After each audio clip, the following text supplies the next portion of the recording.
शुणिले तो मंचस्थ नाटकर ए दुईपद गीत गीतटी जेमती आम गाँर से पुराणा पानी पवन को मन पकाई देउछि।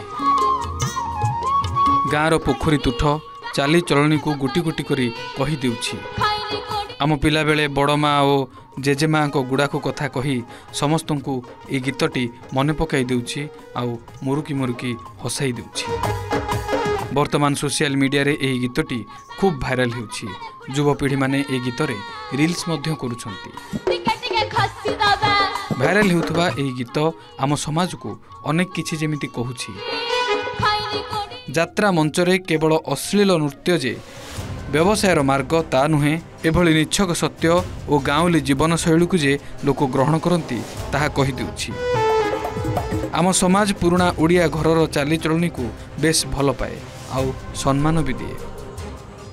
ए गीत जेमिति से सबुर एक प्रतीक आउ समस्तक ओठरे खूब हस खेलाउछि। वर्तमान यात्रा मंच जेमिति पालटिछि नग्न नृत्यर प्रथम माध्यम।